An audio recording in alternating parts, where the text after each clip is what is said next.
Thank you, Jonathan. Merci, Jonathan. C'est très difficile de reprendre après une telle chanson. Je vais tout de même essayer. Bonjour à tous et bienvenue à cette deuxième session. La première table ronde, nous avons entendu des témoignages, on a entendu parler de la situation actuelle. La deuxième session nous permettra de parler des stratégies. Nous allons parler des différentes manières dont nous pouvons réagir afin de promouvoir un avenir pacifique pour Palestiniens et Israéliens. Nous sommes très heureux d'avoir plusieurs représentants d'organisations remarquables qui sont en première ligne pour défendre la paix et la justice de différentes façons. Donc à ma droite, j'ai Raïda Aïcha, professeure d'histoire dans le village de Wahat Salam, Neve Shalom. Ce village a été fondé comme un village palestino-israélien dans les années 70. Donc le nom de ce village en français, ce serait Oasis de paix. Son but est de promouvoir la paix, l'égalité et la compréhension via l'éducation. Ensuite, nous avons Nisrine Shihadeh, ingénieur de profession. Et c'est l'un des chefs de file de Standing Together. Standing Together a été fondé récemment, en 2015. Il s'agit d'un mouvement émanant de la base qui regroupe des juifs et arabes israéliens et qui se concentre sur les questions sociales et le processus de paix. L'idée de ce mouvement, c'est que la paix viendra du changement social. Ici, à ma gauche, il y a Houda Abouarkob, membre de Women Wage Peace, qui a été fondée en 2014. Il s'agit d'une organisation très active et très forte, composée de femmes, aussi bien juives que palestiniennes, religieuses ou non. Nous reviendrons sur ce mouvement. Women Wage Peace souhaite obtenir un accord de paix et l'inclusion des femmes à toutes les étapes du processus de décision et de négociation. Et enfin, pour finir, nous avons Eitan Bronstein, qui est co-directeur de Decolonizer. Decolonizer est un centre de recherche alternatif. C'est un centre qui a beaucoup travaillé sur la perception et la reconnaissance de la Nakba par la population israélienne. Ce centre organise des manifestations et propose également des vidéos, des cartes, des documents, mène des recherches sur l'histoire des différents villages. Il propose également des tours alternatifs en Israël, des visites différentes. Donc voilà une autre stratégie axée sur la culture, sur l'art également. Moi-même, je m'appelle Yugan Stott, je suis loin des éditorialistes d'un magazine politique et culturel, Forum. Nous servons de plateforme de discussion pour la société civile ici au Luxembourg. Je vais maintenant inviter mes différents invités à présenter leur approche et à nous parler également de leur vision de l'avenir. Après chaque présentation, je demanderai aux autres de réagir à ce qui nous aura été présenté. De cette manière, nous allons pouvoir entendre les différents points de vue. Donc chacun aura une vingtaine de minutes pour présenter leur stratégie. Et ensuite, nous aurons une séance de questions-réponses avec vous, le public, pour avoir vos réactions.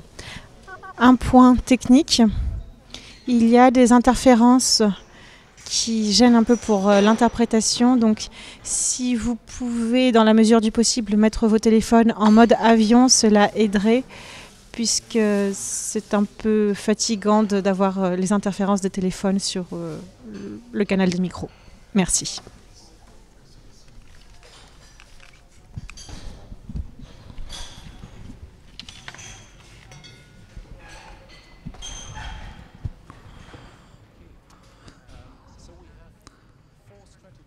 Nous avons 4 stratégies ici, nous allons en parler, nous allons discuter et nous allons revenir à des questions que nous avons abordées lors de la première session.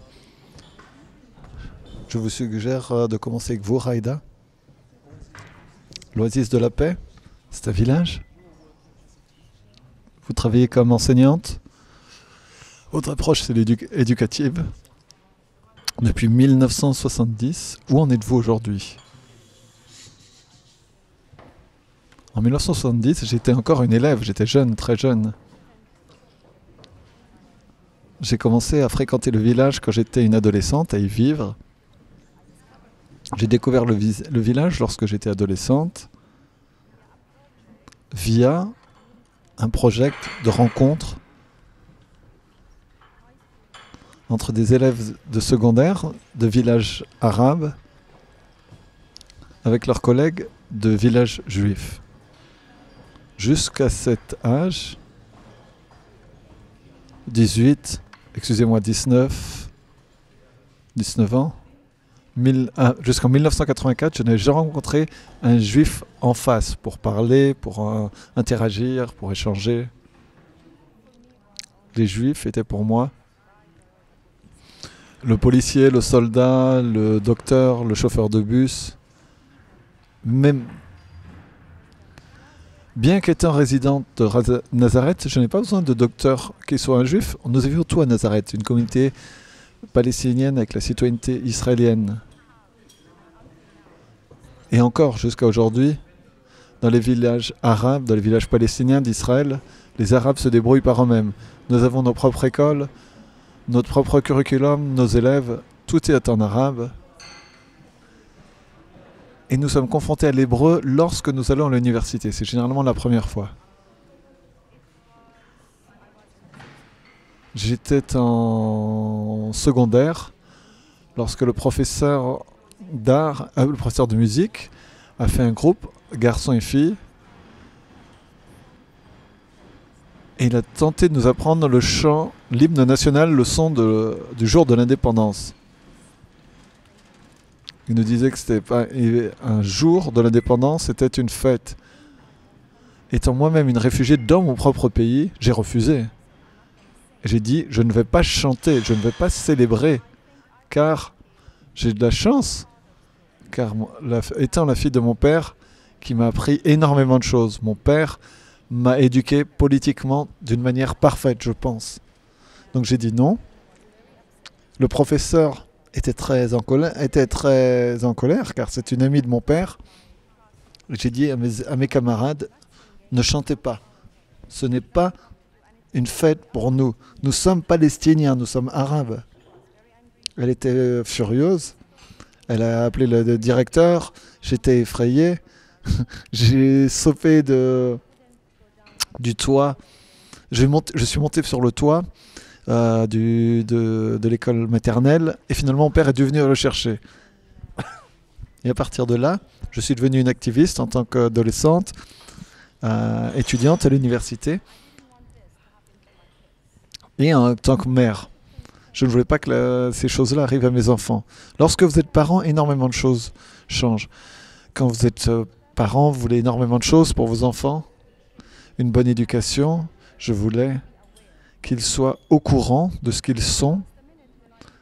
Et c'est là que j'ai décidé, après avoir entendu, après avoir participé à des ateliers à l'Oasis de la Paix, je pense que c'est là que je dois éduquer mes enfants, les élever. Et donc j'ai déposé ma candidature pour enseigner, pas uniquement pour mes enfants biologiques, mais pour les autres enfants, arabes et juifs, palestiniens et juifs. Car chacun doit connaître son histoire, l'histoire de son pays, de sa nation.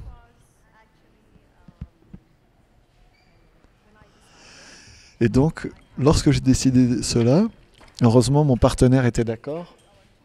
Et nous avons pris nos élèves, qui étaient des enfants, et nous sommes partis, nous avons déménagé pour nous installer à Neve Shalom, Moates Salam. Je vais vous dire ce que nous faisons à l'école actuellement. Ce que nous faisons, Nous n'enseignons pas l'histoire avec avec des livres. Il n'y a pas de livres qui parlent de l'histoire palestinienne qui sont approuvés, car nous sommes chapeautés par le ministère de l'Éducation israélien. Tout doit être approuvé par le ministère. Et j'enseigne par exemple l'anglais. Et comme prof d'anglais, j'ai énormément de livres. Je peux juste choisir, j'en ai tellement. Le livre que j'aime bien, et ils sont tous approuvés par le ministère. Mais en ce qui concerne l'histoire, il n'y en a pas. Donc il faut en inventer. Et c'est exactement ce que nous faisons dans notre école. Concernant l'histoire des Palestiniens, l'histoire de la culture palestinienne, des traditions palestiniennes, même la langue arabe, même l'art, les chants, tout ce qui a à voir avec mon histoire, il faut s'asseoir et penser et décider. Que faire et comment le faire. Pour enseigner cela dans notre école est une école binationale et bilingue. Et le village dans lequel je vis, il est défini comme un village binational bilingue. Cela signifie que chacun qui vient dans le village pour vivre ou pour l'école ou pour travailler est égal aux autres. J'ai l'impression, je me sens égaux.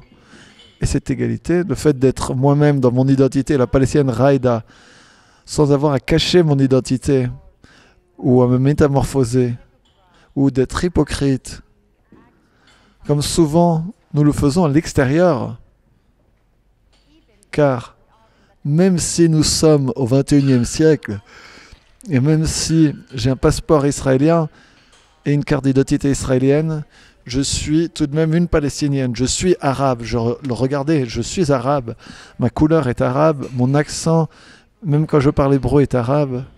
Immédiatement, les gens le sentent. Quand je passe à l'aéroport, vous, venez. Et je dois être contrôlé, perquisitionné. Je ne peux pas fuir de mon look, de ma peau, de mon accent.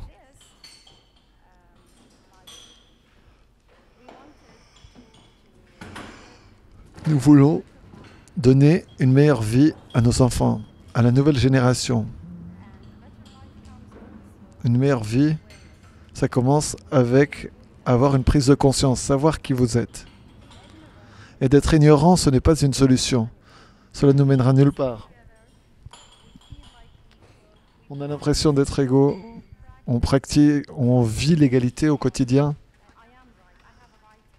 J'ai un atelier d'écriture. Lorsque j'étais adolescente, j'étais extrêmement en colère contre mes ancêtres, car c'était à cause d'eux que nous avons perdu notre pays. Petit à petit, je suis devenu plus mature et j'ai pardonné à mes grands-parents. Et j'adore mon grand-père. Et je veux qu'il le sache. Et je n'ai pas eu l'opportunité de lui dire. Car jusqu'à peu, j'étais encore très en colère. Apprendre, se cultiver, étudier est très important. J'étais, à la minute où j'ai découvert que j'étais une Palestinienne, j'étais très jeune. J'étais en dernière année à l'école élémentaire, j'avais 6 ans et je devais apprendre l'hébreu. Et j'ai découvert en mars que j'étais palestinien. Et que moi-même je suis une réfugiée. Et j'ai décidé de boycotter la langue hébreu. Je ne veux pas.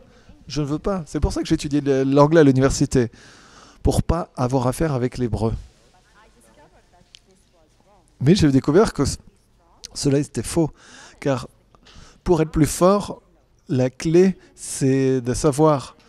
Il faut apprendre l'histoire. Si je veux considérer mon ennemi, il faut apprendre la langue, l'histoire, les traditions, la culture, tout. C'est un tout. Et la même chose de l'autre côté. Pour les Israéliens. Donc vous avez des histoires des classes d'histoire en commun? À l'école, ce n'est pas que de l'histoire. C'est aussi de la culture, les traditions. Et aussi de la religion. On apprend la religion de l'un et des autres. Pas besoin de parler de la langue. La langue, c'est un must. C'est obligatoire. Ça commence dès le kindergarten, dès la crèche. Nous avons des personnes responsables pour chaque classe d'âge et qui parlent sa langue. Comme ça, au moins, elles ont des modèles. Il y a 2 langues, il y a 2 personnes. Chacun parle une langue différente. Ces enfants ne se rendent pas compte que c'est des bébés, que c'est différent. Mais ils savent que n'importe quelle langue qu'ils parlent, il y aura une oreille attentive pour les écouter. Et chaque enfant peut s'exprimer dans son propre langage. Car pour moi, c'est extrêmement important de parler dans ma langue pour pouvoir assurer un message. Nous avons deux professeurs d'histoire. Nous avons 2 professeurs d'histoire. Donc quand je vais en histoire, il y a ma collègue qui parle en hébreu, ou je peux parler en hébreu, mais on est 2. Chacun qui vient des 2 côtés. Et nous, ainsi, nous sommes des modèles pour les enfants de la classe, tous les enfants, tous les élèves palestiniens et israéliens. De cette manière, nous leur montrons que nous connaissons la langue de l'autre, nous connaissons l'histoire de l'autre, la culture, les traditions, la religion de l'autre.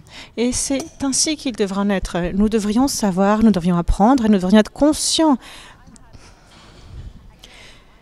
des religions, de l'histoire, de la culture, de la langue de l'autre. Ça m'est arrivé dans ma classe. J'ai eu une fille, non, je ne veux pas apprendre l'hébreu, c'est l'ennemi, c'est l'autre. Et j'ai eu un élève juif qui disait, pourquoi est-ce que je dois apprendre l'arabe?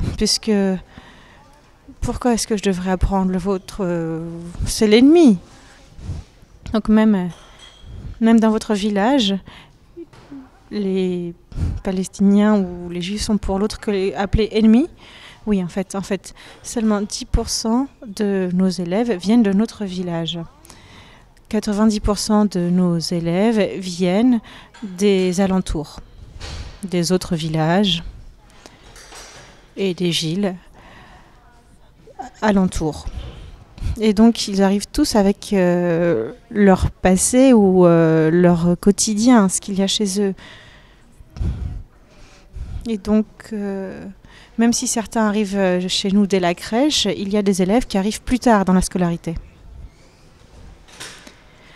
Comment faire partie de cette communauté? Comment quelqu'un peut-il demander à vivre dans ce village? Est-ce que c'est ouvert à tous?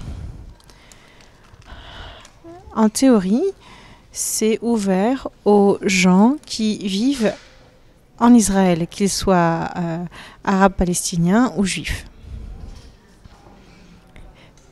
Personne ne peut venir, par exemple, de Cisjordanie. Pourquoi? Je dois dire que nous recevons des appels en fait et des consignes nous disant de ne pas accepter de personnes venant de là, en région du conflit. Je ne veux pas qu'on nous cherche des problèmes. Et bon, même si certains utilisent des prétextes ou autre chose, je ne veux pas que l'on ait de problèmes non plus. Donc en fait, voilà, les personnes qui souhaitent nous rejoindre nous écrivent et déposent un dossier de candidature. La seule condition que l'on examine, c'est de voir des 2 côtés si le demandeur est en mesure de voyager dans notre village. Qu'est-ce que ça veut dire? De savoir si quelqu'un est capable de vivre avec nous. Est-ce qu'ils sont prêts à vivre avec les autres dans le respect et la dignité?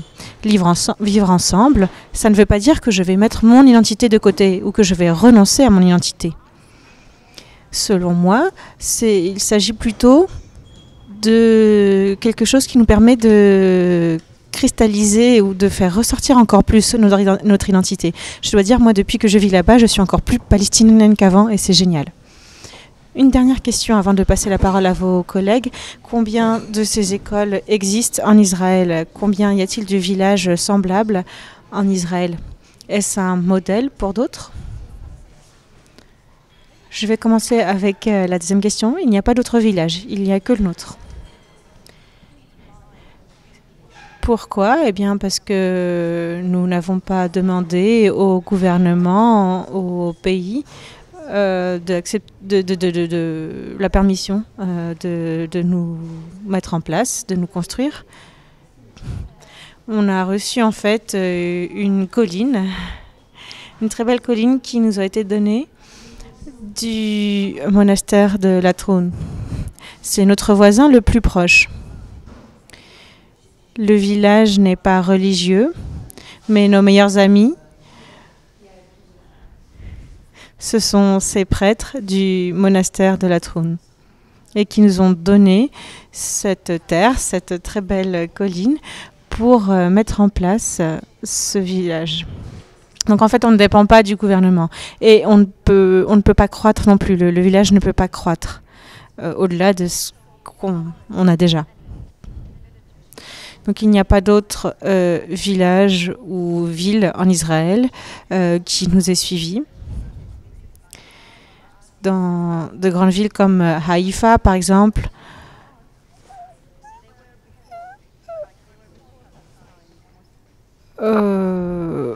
on peut constater quelque chose d'un peu comparable, mais il ne s'agit pas de nouvelles villes ou de nouveaux villages qui ont été créés. Il s'agit de villes historiques qui existaient déjà en Palestine avant la création d'Israël.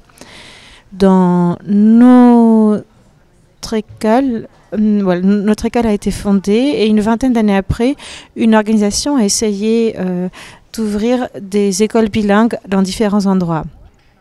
Il s'agit simplement d'écoles dites bilingues et non pas binationales comme la nôtre est appelée. Qui voudrait commenter à ce sujet? Excusez-moi, j'ai l'impression qu'on vous perd un peu. Je vais essayer de vous réveiller un peu. Je m'appelle Ouda Abouarkoub.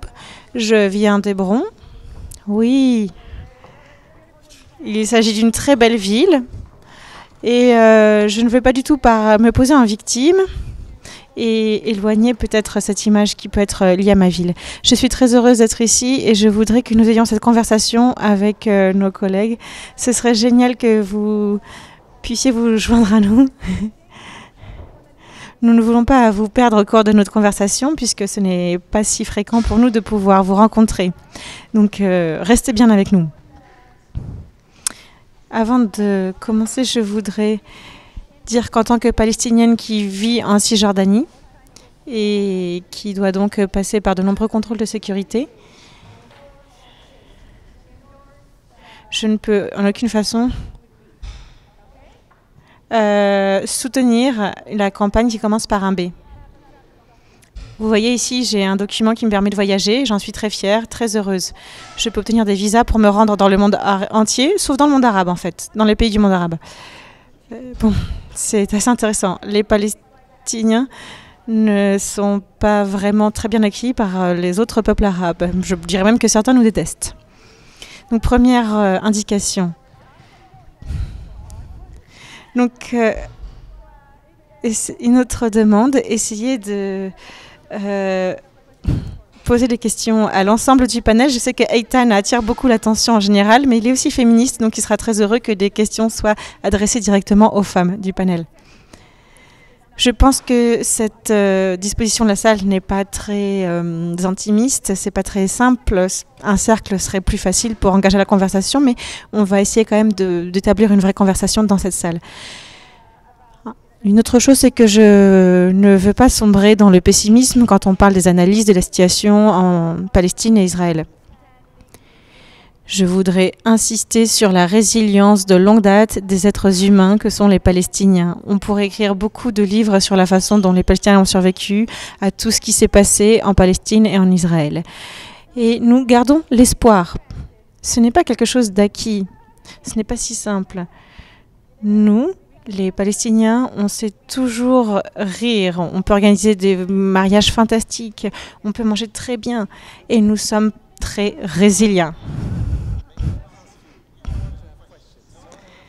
Une question, Ouda, vous voulez des questions? Donc j'ai une question. Je vais juste finir mon dernier point parce que je ne peux pas m'en priver.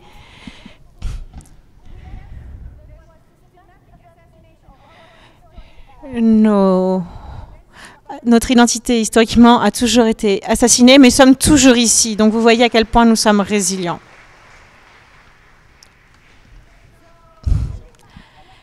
Donc restons ensemble. Merci pour ce bon démarrage en force, Ouda. Une question. Quel est le rôle de l'éducation dans cette résilience? Les Palestiniens vous répondront qu'en 1948, il y a eu un assassinat systématique des minorités palestiniennes.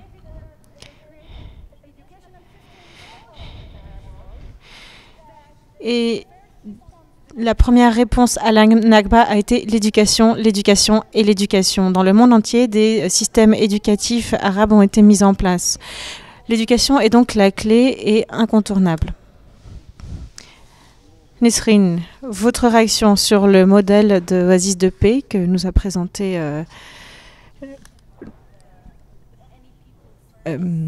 Raïda. Je pense que le plus important, c'est d'échapper au contrôle.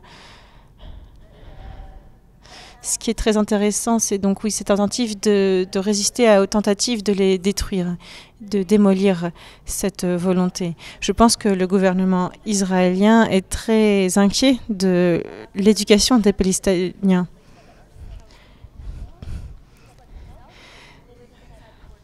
Les Israéliens qui vivons en Israël, comme nous sommes palestiniens et nous avons une identité palestinienne. Et cela fait partie intégrante de nous-mêmes.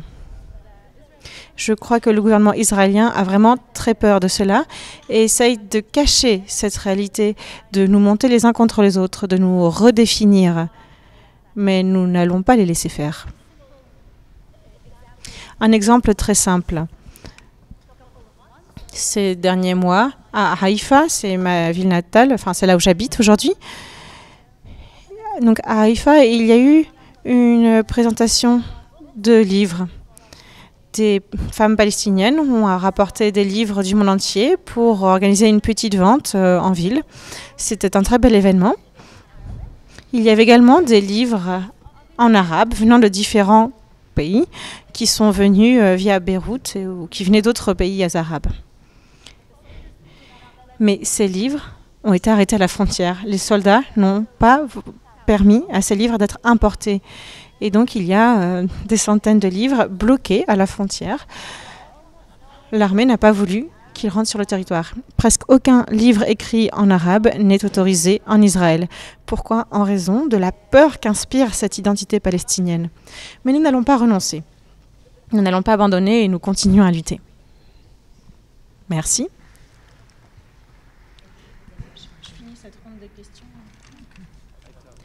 Eitan, qu'est-ce que vous pensez de cette éducation binationale et serait-ce une solution? Bien sûr, c'est intéressant et je pense qu'ici à Luxembourg, c'est vraiment intéressant d'apprendre et d'entendre à quel point le multilinguisme est normal et courant chez vous. Chez nous, c'est l'inverse. Je crois que Raïda l'a bien décrit. Les Israéliens se réfèrent à l'arabe comme une langue qui serait une menace. On a l'impression que la langue arabe, c'est une menace. Dans les bus, si quelqu'un parle fort en arabe, eh ben, certains Israéliens vont avoir peur et vont même faire des commentaires. Pour nous, le bilinguisme ou l'éducation multinationale, c'est peut-être une stratégie très importante qui pourrait permettre de changer la société. J'ai une question pour Aïda.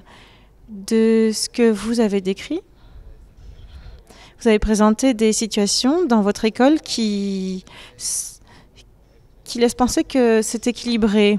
Bon, je dois dire aux autres qu'en fait nous sommes amis et que nous nous connaissons justement de Neve Shalom wa Salam. Ça fait quelques années qu'on se connaît, disons 5. Donc, nous savons bien que même au sein de ces groupes et de l'école où nous essayons de tout faire pour que la situation soit équilibrée, eh bien, la réalité extérieure s'infiltre à l'intérieur des salles de classe. Et on sent l'influence de la réalité extérieure qui a des effets sur les classes. Et donc, je voudrais que vous nous en disiez un peu plus à ce sujet, comment faire et nous dire comment faire face à cette réalité qui a des conséquences sur l'atmosphère et l'équilibre des puissances au sein de la classe.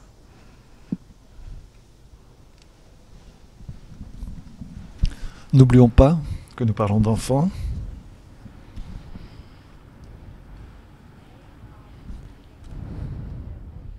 Leurs modèles, ce sont leurs enseignants qui parlent deux langues ou qui parlent une langue qu'ils comprennent. Cela transmet un message, permet d'être fort. Car lorsque vous avez un enfant qui ne peut pas parler ou répondre ou comprendre ce que vous dites, cela va l'affaiblir. Pour être fort, il faut savoir. J'insiste sur le fait que le fait de connaître, la connaissance en tant qu'enseignant, c'est fondamental pour mes enfants. Je veux que mes élèves soient plus forts. Lorsque je vois un élève qui est effrayé, qui est timide, ou qui est sur le côté, je ne supporte pas. Je pense immédiatement comment je peux le rendre plus fort. Dans le but qu'il se sente plus fort. Que son estime soit plus importante pour qu'il puisse s'exprimer par lui-même, pour le bon et pour le mauvais. La base, c'est de parler. C'est ça qui est le plus important pour moi.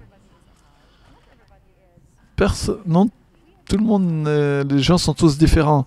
Nous avons des personnalités différentes et nous sommes au courant de cela. Mais je transmets le message à mes yeux. En tant qu'enseignant, vous êtes tous égaux. Je ne reproche rien à personne, parlant aux enfants, mais essayons ensemble de développer, de s'améliorer, de faire quelque chose, de s'exprimer. C'est ce que je pense que l'on doit faire. Rendre plus forts les enfants pour qu'ils puissent survivre. Et pour être honnête, et encore plus pour les Palestiniens, à l'école, car c'est très important pour moi qu'ils se sentent à l'aise, qu'ils se sentent forts, qu'ils se sentent qu'ils ont le contrôle de la situation, pas qu'ils ne soient contrôlés. Ce n'est pas un secret que depuis 5 ans, nous appartenons au ministère de l'Éducation. Et c'était une menace, et même pour moi en tant qu'adulte, car il y a des règles. Il faut jouer selon leurs règles, les règles de leur jeu. Mais dans ma classe, j'ai l'impression que je suis la reine de la classe et je suis indépendante. Et cela, je le transmets aux enfants, aux élèves.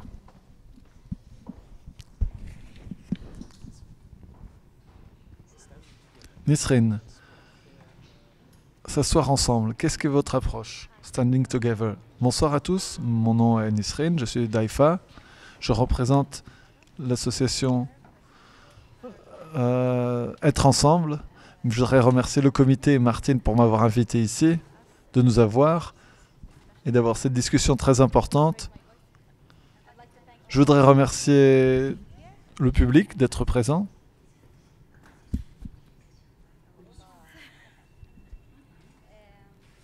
Et être ensemble, je vais parler.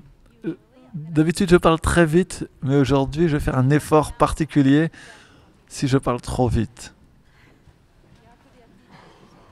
Il faut être un professeur pour parler doucement. Je fais tout très vite dans ma vie. La même chose que je parle. Être ensemble, c'est un mouvement un mouvement populaire qui est né en 2015. Nous croyons des choses très simples, que nous voyons des choses avec des vues différentes. Nous croyons la paix et la fin de l'occupation, la sécurité pour tout le monde et la justice sociale. Nous pensons que ces 3 choses font partie pour une société juste et égale où nous pouvons tous vivre ensemble. Ce mouvement est né à l'intérieur des frontières israéliennes. Il se base sur 4 principes très simples. Le premier, c'est un mouvement juif et palestinien de citoyens en Israël. Pour faire plus simple, je vais parler des Arabes.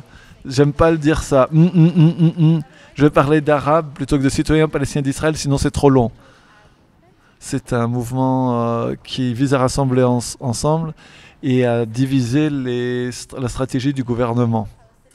Aujourd'hui, pour les citoyens palestiniens d'Israël, il y a un système d'éducation séparé, des partis politiques séparés pour lesquels nous votons pour. Même le système légal est séparé. Par exemple, aujourd'hui je suis là, et c'est très dur d'être là, car mon village, là où je vis, il y a des manifestations depuis jeudi jusqu'à aujourd'hui, et il y a des centaines, des milliers de gens qui manifestent contre le contrôle des crimes organisés et certaines familles qui nous contrôlent. Et la police ne fait rien à propos de ça, des grandes familles. Nous sommes comme des otages en main de criminels. Et la police ne fait absolument rien. Si c'était dans un autre pays où une partie de citoyens sont attaqués de cette manière et vous perdez 70 personnes dans une année, il y a quelque chose qui aurait été fait. Mais dans le cas arabe, c'est quelque chose qui est ignoré. Donc nous demandons que la police et le gouvernement prennent des actions. C'est un exemple de la division. Ils usent cette division pour nous contrôler, pour nous monter les uns contre les autres. S'il y en a un qui doit gagner, forcément il y en a un autre qui doit perdre. Ils essaient de nous convaincre sur ce fait.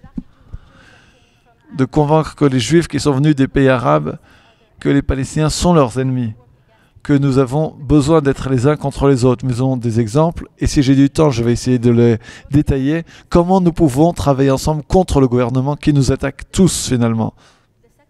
La seconde chose, c'est le combat pour la paix et la fin de l'occupation. C'est quelque chose d'extrêmement important dans notre mouvement. Nous travaillons avec les combattants pour la paix, Peace March, avec des marches pour la paix, avec des Palestiniens et des Israéliens des deux côtés qui marchent, qu'il faut briser le mur, qu'il faut une véritable paix. Nous travaillons aussi avec les associations pacifiques dans le pays pour protester contre les attaques contre Gaza ou la Cisjordanie qu'il y a eu lors des dernières années. Donc nous n'existons que depuis 2015, mais voilà. Nous sommes allés dans la rue de nombreuses fois. Et la chose la plus importante, nous essayons de faire comprendre aux citoyens juifs d'Israël que cette occupation, ce n'est pas dans leurs intérêts. Nous changeons le fait de quelque chose qui est amoral, et ça c'est sûr, que quelque chose qui fait que les citoyens juifs d'Israël perdront quelque chose. 70% de l'argent israélien est allé dans les colonies. Même pour un citoyen juif israélien, qu'est-ce que cela sert d'avoir ces petits villages au milieu d'à peu près nulle part? Chacun vit dans ces grandes maisons magnifiques avec l'armée comme leur personnel garde du corps, alors que les autres, ce n'est même pas 5% de la population. Même si nous les intégrons dans la population d'Israël, les 95% qui vivent au sein d'Israël n'ont pas ces privilèges. La plupart n'ont pas de toit au-dessus de leur tête, certains. Et alors qu'en Israël, les gens ont besoin d'HLM, d'invitation sociale. Dans le nord du pays, le système de santé est une catastrophe. Il faut conduire à 1 ou 2 heures pour aller à un bon hôpital en Israël. Alors qu'au même moment, des centaines de millions, de shekels vont pour l'occupation, pour maintenir le contrôle militaire d'Israël, vont pour la colonisation. Et cela n'a aucun sens. Ça, c'est la deuxième chose. Troisième chose. Vous voyez que je m'implique beaucoup dans ce que je dis. Nous sommes un mouvement émanant de la base et nous travaillons avec les personnes directement partout. Nous ne sommes pas comme certaines ONG qui font un travail fantastique, mais qui demandent surtout à leurs membres d'être juristes ou des spécialistes d'un certain domaine. Moi-même, je suis ingénieure. Eh bien, nous avons au sein de notre mouvement toute une variété de profils, des étudiants, des serveurs, etc., etc. Tout un chacun peut faire partie de ce mouvement. où on voit qu'il y a beaucoup de mouvements, des mouvements parfois de droite, qui attirent ou qui acceptent toute une gamme de personnes et les montent contre certaines catégories de population, les migrants par exemple, les étrangers, etc., etc. Eh bien, nous, ce que nous voulons en tant que mouvement populaire qui acceptons tout le monde, c'est de diffuser un autre point de vue. Nous voulons montrer que les citoyens palestiniens ne peuvent pas constituer de menace pour quelqu'un qui est un peu plus puissant, un peu mieux loti. La vraie menace, ce sont les gens qui ont l'argent, qui tirent profit de la situation politique.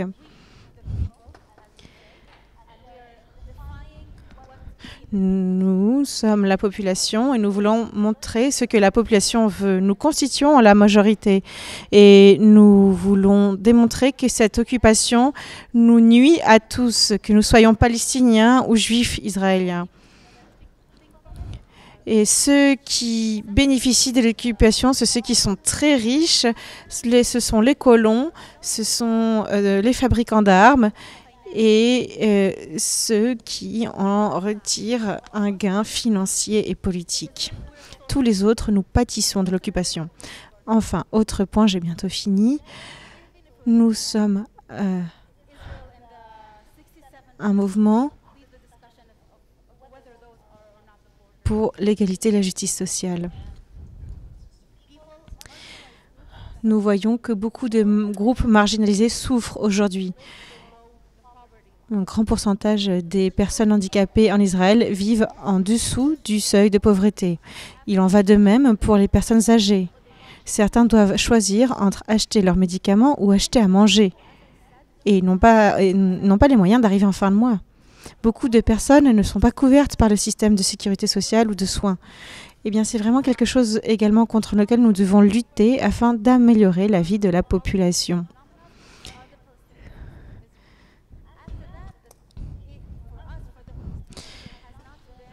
Nous, en tant que Palestiniens, nous pâtissons particulièrement de ces situations. Pas une seule ville ou pas un seul village palestinien n'a été construit depuis 70 ans en Israël. Nous voulons donc obtenir l'attention que nous méritons pour pouvoir améliorer la situation au quotidien de la population. Nous commençons tout juste nos travaux. Nous avons été fondés assez récemment et il y a beaucoup de choses sur lesquelles nous devons obtenir des progrès. Ce ne sera pas facile, mais je voudrais moi aussi demander votre soutien et votre solidarité pour que nos travaux puissent continuer. Et il y a un cliché auquel je crois, c'est que lorsque nous luttons, c'est que nous avons encore de l'espoir. Donc nous avons encore l'espoir et nous continuons à lutter. Merci. Si nous avons bien compris, vous essayez de changer le prisme à travers lequel nous voyons le conflit pour montrer que les problèmes sociaux sont plus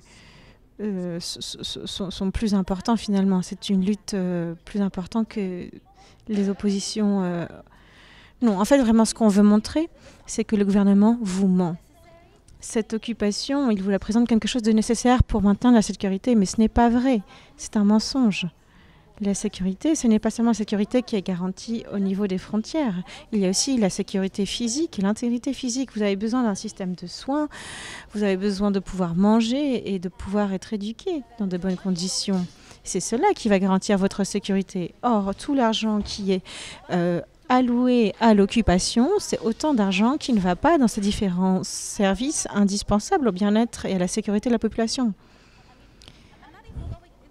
Je n'essaye même pas d'entrer dans la discussion d'un État, deux États, de quelle solution. Mais même si on reste dans la solution à deux États, on voit que le gouvernement donne de l'argent à des gens qui vivent en dehors des frontières officielles. Mais c'est autant d'argent qui ne permet pas aux Israéliens de bénéficier de services pour eux-mêmes et leurs enfants. Nous voulons que les gens commencent à remettre en cause la justification cherchant à légitimer l'occupation. Houda ? Merci. Je vais passer rapidement à la question de ce que nous devons faire en tant que communauté dans son ensemble. Excusez-moi si je parle trop vite, je vais essayer de parler aussi assez lentement. Oui, je vais réagir à ce qu'a dit ma collègue avec cette théorie du changement afin de retourner certains regards.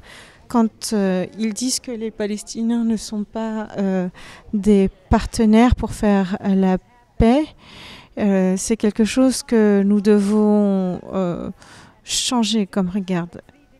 Nous devons redéfinir les différents termes, redéfinir ce qu'on entend par paix. Et nous devons faire évoluer les choses pour que les Arabes palestiniens ne soient pas considérés comme des ennemis. Une chose que je voudrais qu'il soit bien clair pour tous, puisque nous voudrions également que vous nous aidiez par vos actions. Eh bien, je voudrais vous demander de parler, certes, oui, du problème de la victimisation du statut de victime en Palestine. L'identité. Donc, merci de parler de l'aspect de victime, mais merci de parler également de toute l'importance de tout ce qui survit, de la résilience. Merci d'insister sur la culture, sur les Palestiniens, notamment à Gaza, tout ce qui survit, tout ce qui continue de vivre et de se développer à Gaza. En ce qui concerne la culpabilité, une autre chose, je voudrais que les femmes aient plus de participation.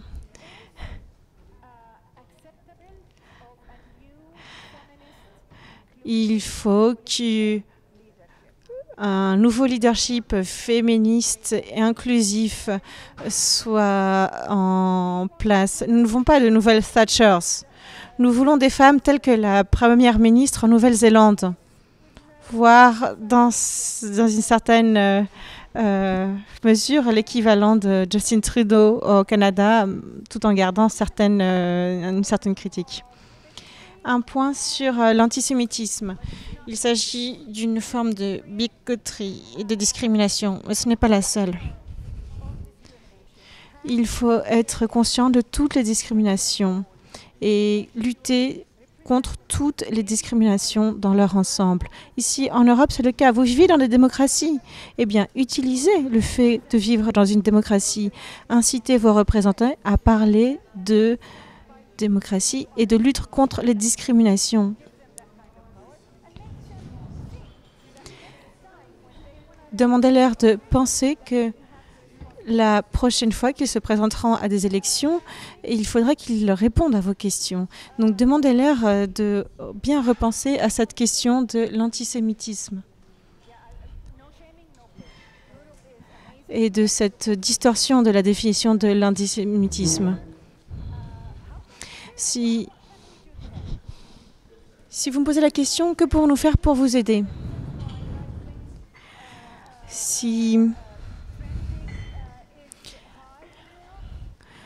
Est-ce que le conflit israélo-palestinien est une raison d'une résurgence de l'antisémitisme ou de l'extrême droite en Europe? Eh bien, c'est quelque chose qu'il faut soulever. Vous pouvez aborder la question et montrer que ce n'est pas nécessairement le cas. On ne peut pas être polarisé sur la question d'Israël et de Palestine. Il est nécessaire d'être unifié. Combien de points reste-t-il? Eh bien, deux points à mon programme. Je vous demande de vous souvenir que les femmes payent le prix fort dans tous les conflits. On l'a vu encore en 1995. Beaucoup de femmes ont été violées en Bosnie-Herzégovine. Mais elles ne se sont pas tues. Et une loi a été adoptée. Et on a reconnu que ces viols constituaient des crimes contre l'humanité et des crimes de guerre. Et donc je vous demande de faire entendre votre voix. Il y a des causes dans le monde entier à défendre pour lutter contre l'injustice. Eh bien, faites le lien entre ces autres causes et la Palestine et demandez à vos représentants de lever leur voix contre ces injustices sans en avoir peur. Merci. Donc, c'était le programme politique. Est-ce qu'on peut poursuivre la discussion? Je pense qu'il y a encore une chose que j'aimerais dire qui est importante pour vous.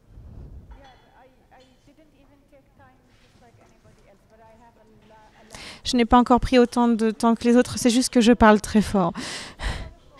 Je voudrais vous demander de ne pas utiliser l'Holocauste comme motif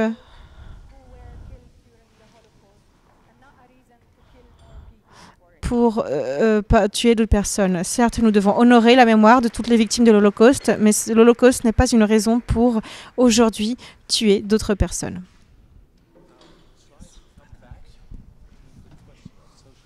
Je vais revenir sur la question des clivages sociaux. Eitan, s'il vous plaît, pouvez-vous revenir dessus et insister peut-être sur ce point qui est important? Lorsque j'entends parler Nisrin, je pense... J'aimerais bien savoir votre vision.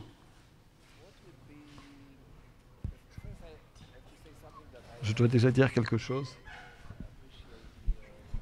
que j'apprécie dans votre stratégie. C'est que vous redemandez, vous redéfinissez une stratégie que nous, la gauche en Israël, du moins la gauche nous en Israël, est-ce que nous l'avons jamais eue?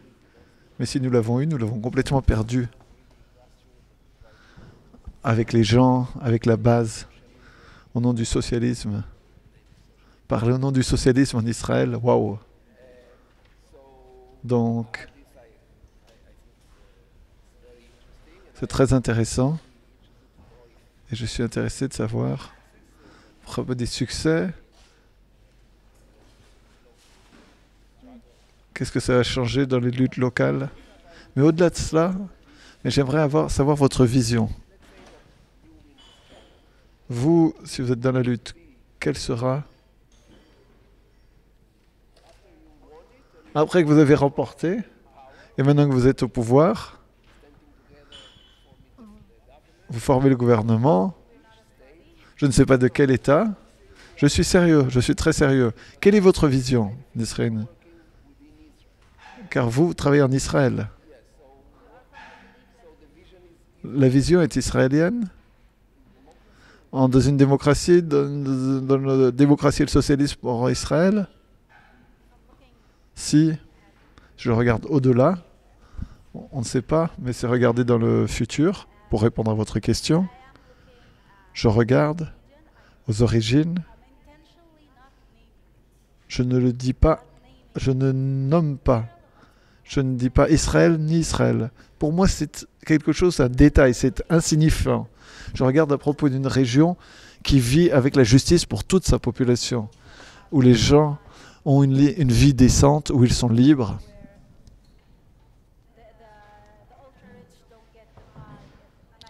Donc il n'y a pas une petite partie, dont il n'y a pas 1% qui a 90% du budget, des ressources ou toute chose idem. Mais cela doit être pour toute la région. Pas juste dans les frontières d'Israël, mais inclus Cisjordanie et la bande de Gaza.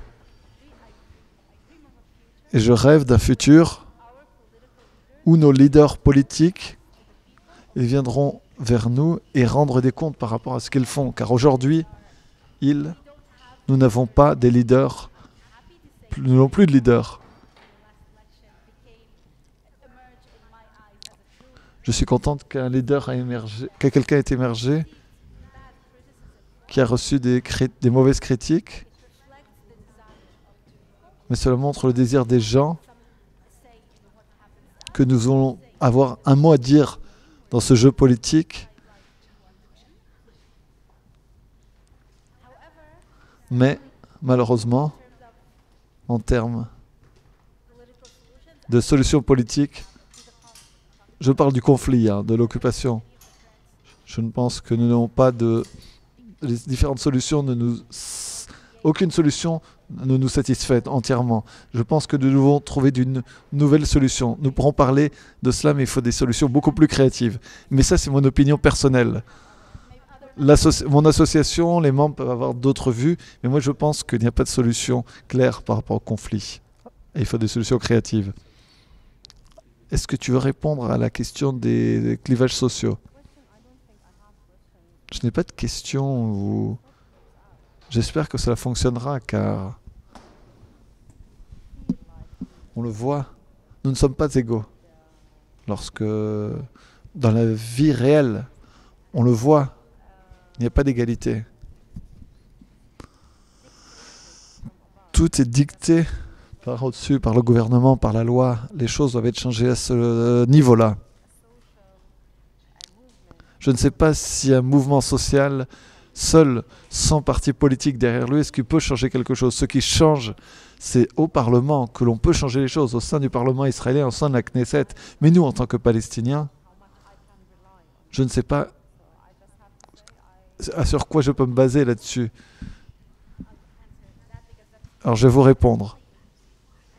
Je suis d'accord avec vous. On ne peut pas travailler uniquement en dehors du Parlement pour changer quelque chose. Le travail parlementaire est extrêmement important, mais la question est comment les membres du Parlement décident quelle législation ils passent, ce qu'ils se battent, ce qu'ils s'opposent. En ce moment, c'est juste l'argent. C'est Trouva, ses amis, c'est les extrêmement riches qui vont voir les politiciens et qui décident. Ils ont quasiment des conversations quotidiennes, ils leur parlent à l'oreille, ils leur disent ce qu'il faut faire, mais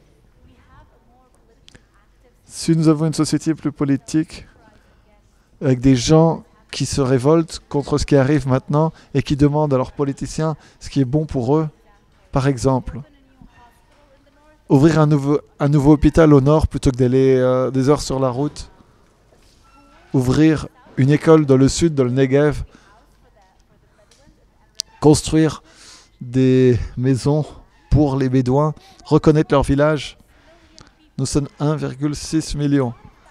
Nous avons beaucoup de pouvoir en tant que personne. Nous sommes un grand nombre, mais nous ne l'utilisons pas. Le jour où nous l'utiliserons, et nous pousserons les parlementaires à prendre des décisions correctes, ce qui nous bénéficieront ce jour-là, nous commencerons la révolution.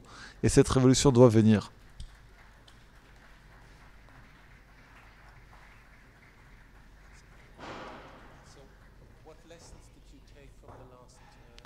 Quelles leçons vous tirez des dernières élections en Israël? Ok. Sur la carte électorale, c'est très compliqué. Ce n'est pas très bon, je dois le dire, les choses. Il y a deux choses que chacun a retenues, dont moi. La première, c'est que des actions courageuses ont des retours. Quelqu'un qui a fait des choses horribles, tous les Palestiniens, qui a tué des milliers de personnes, aucun Palestinien ne va regarder cet homme comme quelqu'un d'horrible. Il a dit, moi je suis prêt à travailler avec Gantz si vous combattez les problèmes du crime au sein de la société palestinienne en Israël. Transformer la loi, c'est-à-dire par rapport à la construction de villages dans les aires palestiniennes d'Israël pour mieux construire et commencer des négociations de paix pour arriver à la fin de l'occupation. Et si ces quatre choses arrivent, nous sommes disposés à jouer, à entrer dans le jeu. C'est révolutionnaire. C'est révolutionnaire pour les Palestiniens d'Israël. Et cela montre des gens qui ne votent pas ont été votés. Il y a une espèce d'espoir d'avoir un nouveau leader. Donc le fait d'être brave, d'être courageux, ça apporte quelque chose. La deuxième chose, aucun tyran n'est imbattable. Netanyahou était vu comme le roi d'Israël. pour les 20 dernières années. Eh bien quoi? Il a perdu. Il a perdu, il ne peut pas faire le gouvernement. Cet homme qui est une sorte de diable, qui sera là toujours jusqu'à la fin de sa vie, il n'est plus là, il a perdu des sièges. Les tyrans peuvent être battus, chacun peut être battu. Quelle stratégie on utilise et comment l'utiliser? Merci. Aytan? Votre façon d'agir est complètement différente. Vous recourez à l'art, à la recherche, afin d'ouvrir les esprits. Pouvez-vous nous en parler un petit peu?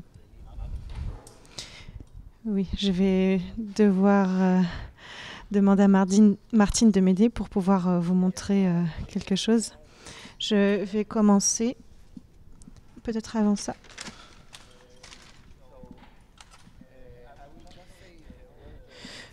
J'aurai peut-être quelques mots d'introduction avant de vous montrer des photos.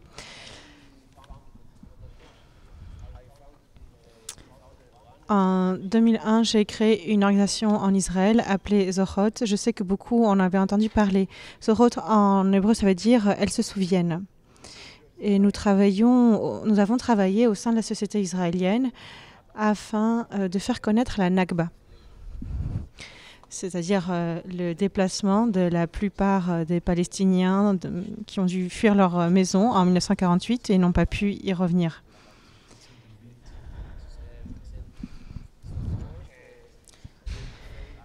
Ce travail que nous avons réalisé a été très réussi puisqu'il a permis d'ouvrir le dialogue sur la Nakba en Israël. En 2001, quand j'ai commencé à travailler sur ce sujet, je me souviens que j'ai tapé le mot Nakba en hébreu dans Google et il n'y avait presque aucun résultat. Aujourd'hui, si vous tapez Nakba en hébreu dans Google, vous avez des dizaines de milliers de résultats. Donc, Zohot, avec d'autres organisations, ont travaillé sur ce sujet.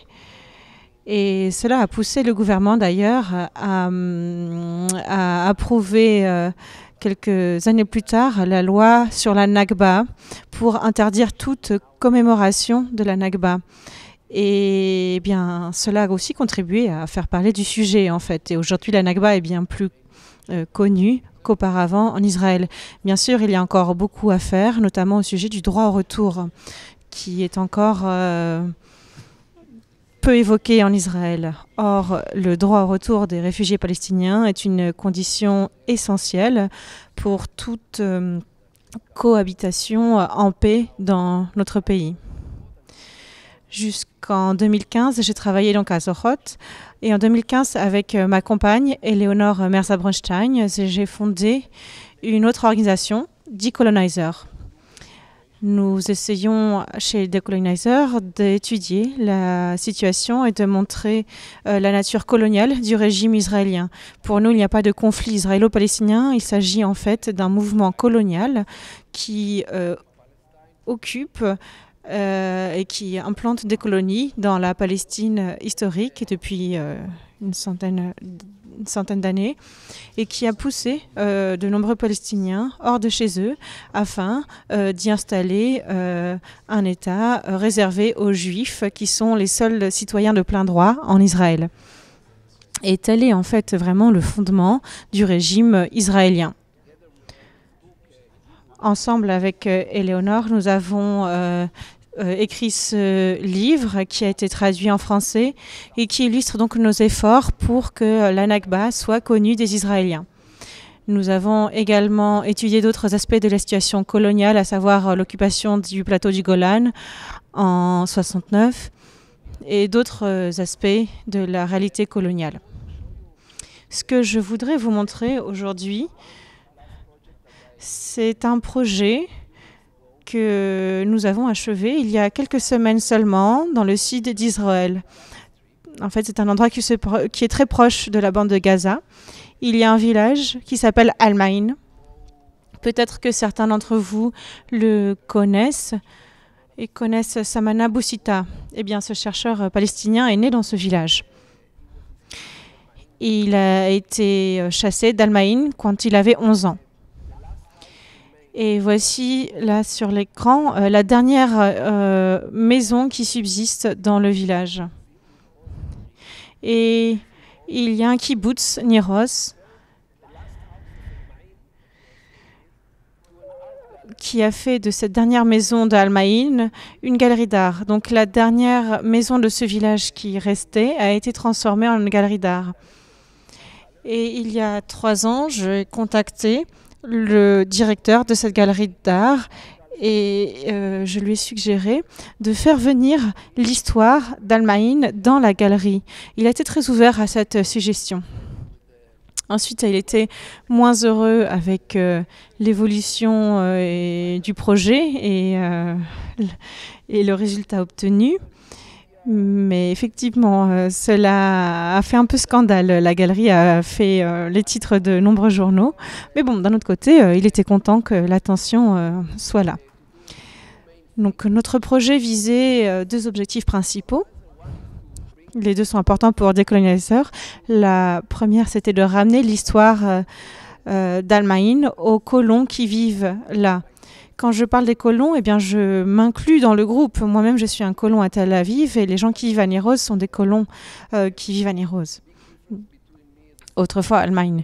Je n'établis pas de différence stricte entre nous et les colons qui sont à Hébron ou ailleurs. Je pense que nous sommes tous des colons et il faut que nous nous décolonisions depuis l'intérieur, peut-être avec votre aide extérieure aussi.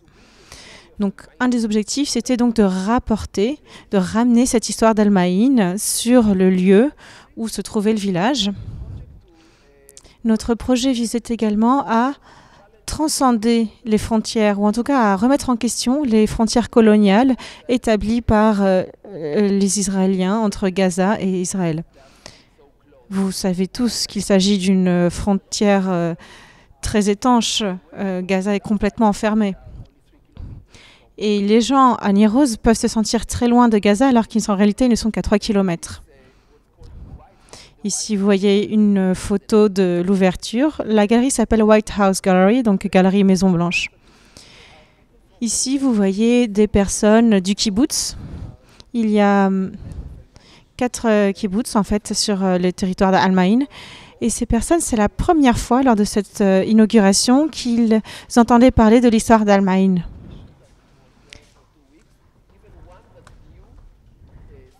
Je n'ai pas trouvé ne serait-ce qu'une seule personne présente ici lors de cette ouverture, puis au cours des 2 semaines de l'exposition, qui sache pourquoi et dans quelles conditions les personnes qui vivaient autrefois à Al-Maïn avaient dû partir de chez elles. Ce que nous avons fait, c'est que nous avons aussi mis cette pancarte avec le nom du Palestinien qui avait construit cette maison.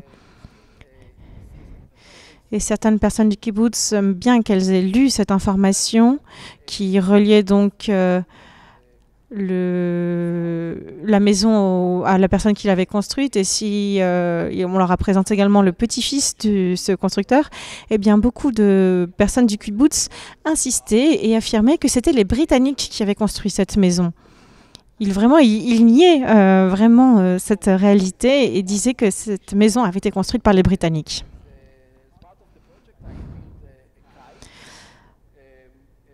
J'ai fabriqué un cerf-volant et j'ai essayé de le faire voler au-dessus de la frontière pour qu'il atteigne la bande de Gaza, pardon. Et donc, vous voyez que ce cerf-volant était fait avec en fait une photo aérienne de Al-Maïn, une ancienne photo. Et donc l'idée c'était de faire parvenir ce cerf-volant de l'autre côté. Et encore une fois, cela nous a montré que les habitants de Niroz n'avaient aucune idée d'où se trouvaient les anciens habitants d'Al-Maïn. Bon, je n'ai pas réussi à faire voler le cerf-volant de l'autre côté puisque le vent était toujours contraire. Je vous le disais, le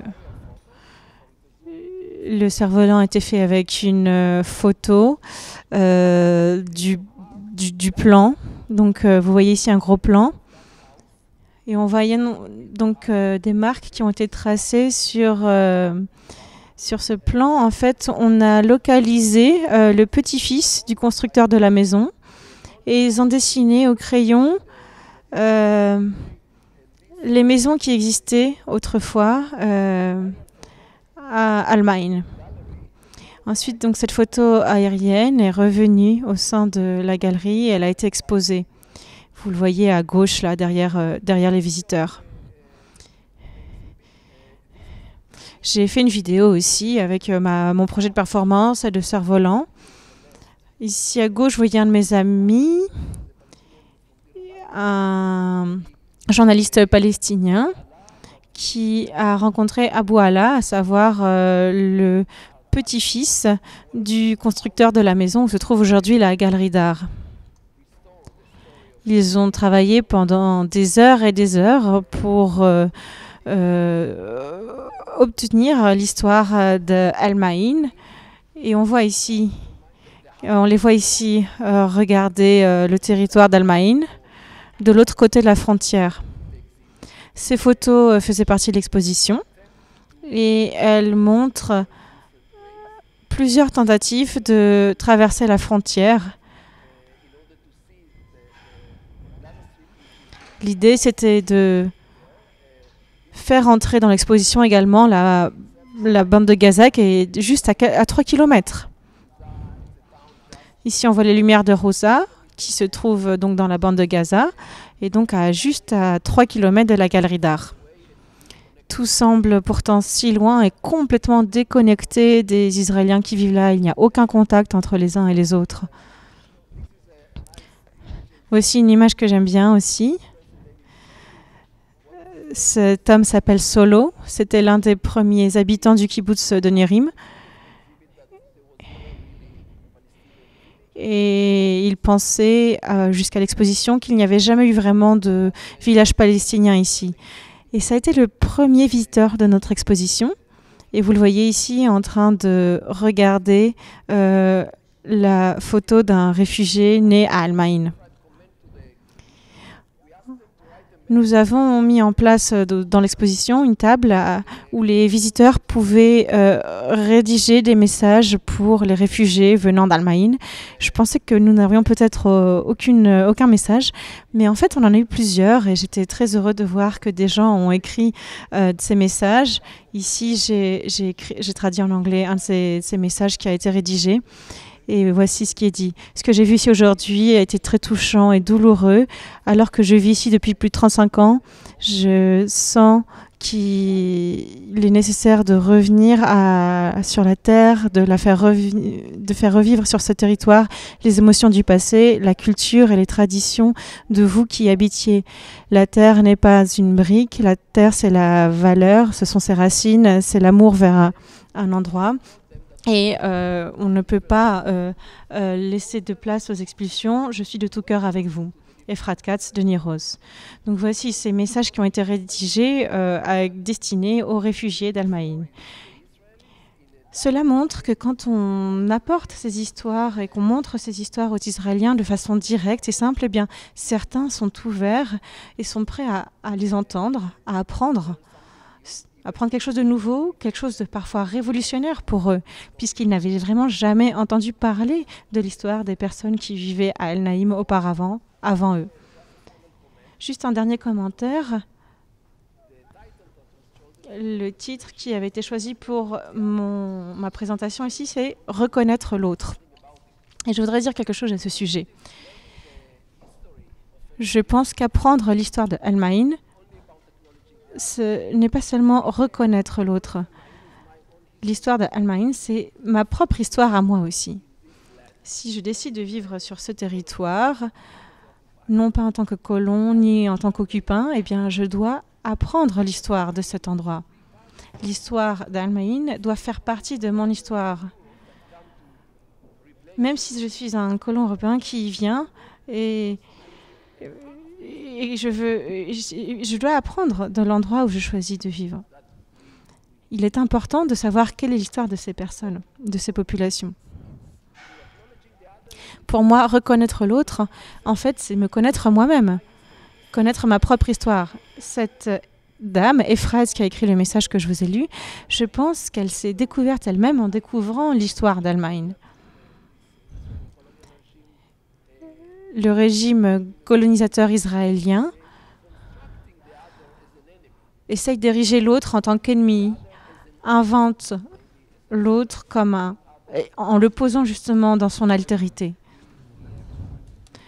fait du Palestinien quelqu'un d'autre, et nous devons lutter pour déconstruire cette notion, cette vision, en montrant que cette altérité est fictive. Merci.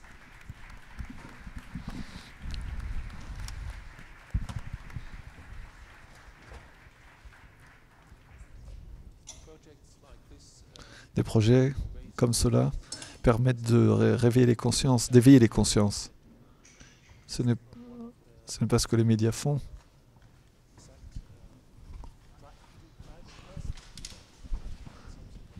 Est-ce que les médias ne font pas ça?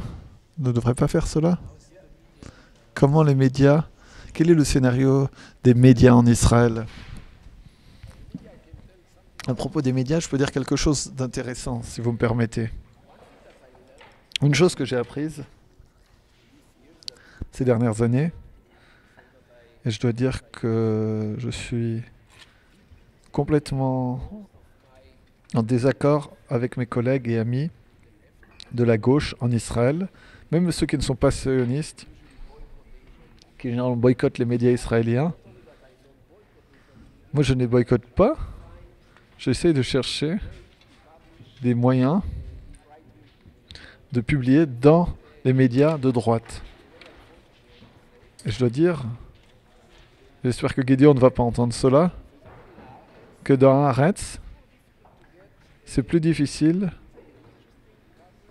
d'avoir une lumière sur ces projets.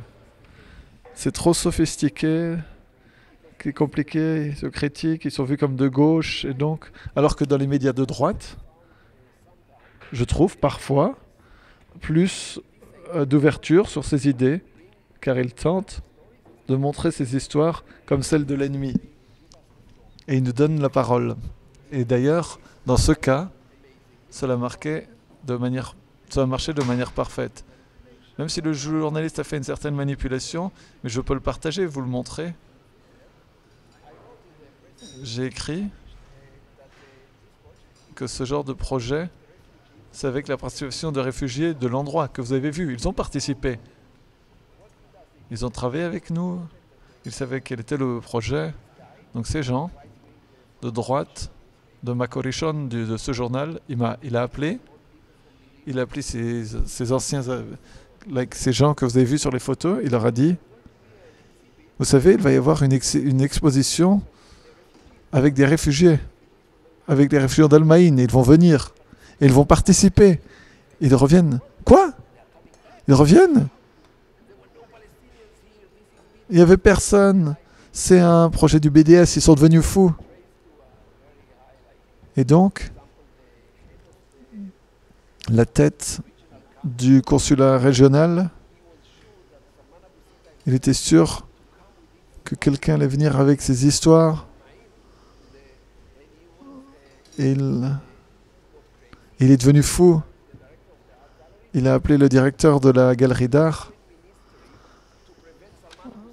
pour être sûr que le ministre des Affaires étrangères ne viendrait pas. Il a parlé de cela comme si c'était une action de terreur. Mais, pour moi, c'est très intéressant qu'il voulait tenter d'empêcher de faire venir des Palestiniens parce qu'ils voulaient venir avec leurs histoires. C'est pour dire à quel point c'est fou. Et cela fait un scandale.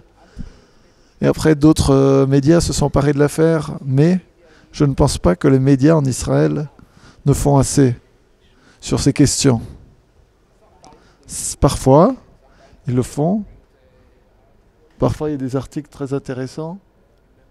Je me souviens que Gideon était le premier à écrire, lorsque nous avons sorti une app appelée sur la Nakba. Donc on a une app où vous pouvez voir tous les endroits qui ont été détruits sur votre téléphone portable, donc sur la Nakba. Donc vous la suivez et donc c'est quelque chose... parfois, il y a des bonnes... il y a du bon travail qui est fait, mais pas assez, selon moi.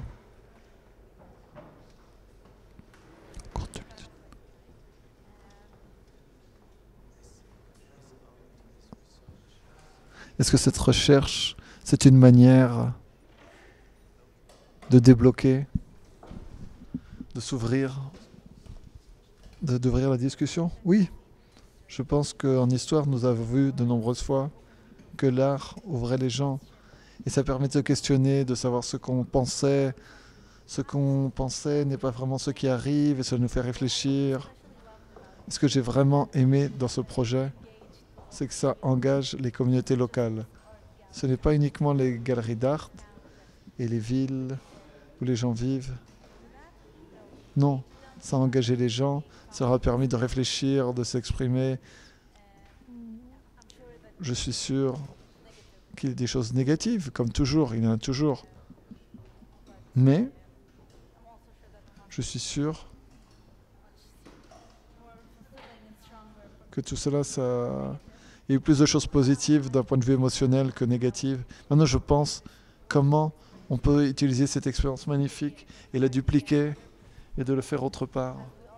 Car comme nous le savons tous, à travers Israël, il y a des gens qui vivent dans des maisons où il n'y a plus personne, des maisons qui appartiennent à des citoyens palestiniens auparavant, ou des maisons qui aujourd'hui, quand je parle comme à ma propre grand-mère, et lorsque nous allons à travers la ville, elle me dit « Cette ville appartenait à cette famille, eux ils vivaient ici, ils faisaient cela, et les histoires ne terminent jamais, et il faut les amener aux gens. » Car une chose qui est vraie, c'est que le gouvernement de droite a peur de l'histoire et des histoires, car cela amène de l'humanité. C'est un projet magnifique. Le rôle de l'éducation est très clair. La nécessité de rééduquer, de ouvrir les discours, d'introduire les gens à la vérité. Et évidemment, ça peut être choquant, mais ça pourrait aussi provoquer des actions. L'éducation est un processus sans fin. Ça peut commencer dans l'enfance et ça peut continuer toute la vie, jusqu'à la fin de la vie. C'est très important comme projet. Je crois que pour les deux côtés, ça nous donne beaucoup une prise de conscience. Dans cet exemple, il y a une prise de conscience à deux côtés, ceux qui ont pris la place, les autres qui sont partis de la place. Ça donne une plateforme pour éduquer la prochaine génération et aussi de retrouver l'espoir. Le monsieur qui est sur le site Nakber pour trouver quel terrain appartenait à quelle famille. Et il était complètement engagé. C'était le travail de Serkout qui était le vôtre dans le passé. Merci. Houda, pourriez-vous nous donner une petite présentation concernant l'importance du travail des femmes et votre groupe de femmes? Je suis là en deux différentes capacités. J'ai un groupe de 110 organisations et nous essayons de amener ces organisations ensemble et aussi de leur donner des ressources pour être connues à l'étranger. En 2014, après l'agression en Gaza, un groupe de femmes israéliennes de bonne volonté venaient me voir pour commencer une nouvelle organisation. Et ma question était si ça sera une autre organisation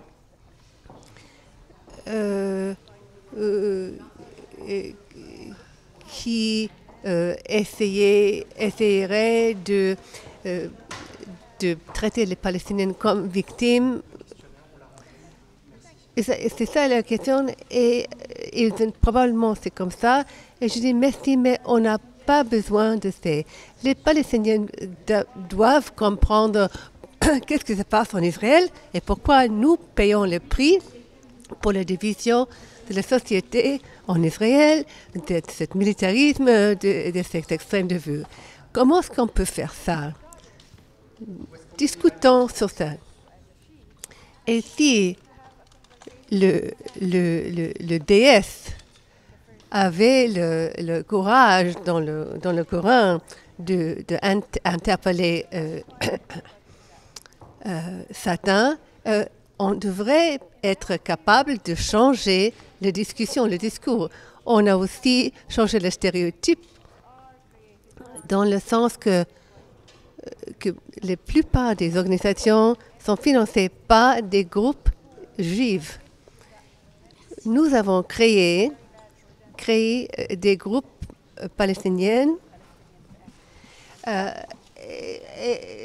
et ça, on ne le dit pas à la grande place. On essaie d'avoir du financement aux États-Unis et en Europe pour leur faire connaître. Et ils étaient connus partout dans le monde. On a commencé avec 40 femmes et maintenant c'est 45 000 femmes. Et c'est un mouvement, pas une organisation, et est structuré en dépendance de leurs idées. Nous avons un conseil de direction qui dirige le travail dans plusieurs secteurs. La dernière chose que je voudrais dire sur les femmes combattent pour la paix, c'est une organisation israélienne. Nous travaillons à l'intérieur de l'Israël et on comprend l'égalité avec 20 personnes, 20 Palestiniennes et 20 Israéliennes dans la même salle. Non, c'est comment est-ce qu'on peut contribuer à la société, répondre aux besoins et avoir un dialogue honnête entre les deux côtés.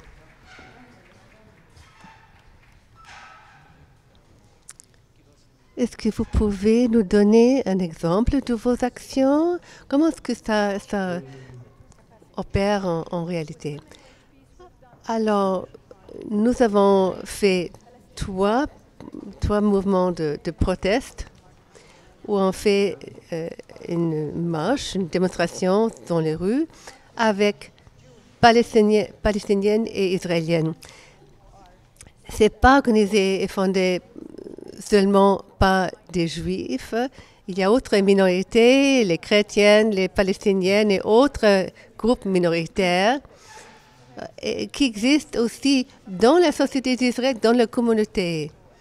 Ce sont des personnes comme les Mizrahi juives qui sont très à droite, mais ne reçoivent pas des services publics. Nous avons essayé d'aider ces femmes pour essayer de leur donner accès à l'activisme politique. Nous avons élaboré un document qui définit les activités féministes inclusives, qui est importante pour nous comme les femmes qui combattent pour la paix. Dans ma capacité comme le directeur régional de cette organisation, nous avons répondu aux besoins des femmes qui ont perdu leurs enfants à la violence palestinienne israélienne. Nous avons répondu, nous n'avons pas imposé ce voile. Ces femmes ont une raison légitime de faire monter leur voix, d'être écoutées par l'élite et pour amener ensemble le haut et le bas. Nous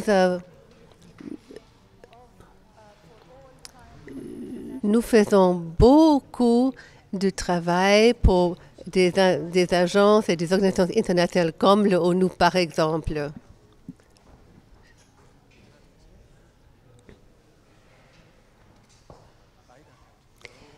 Raida doit partir, malheureusement. Merci, Raida.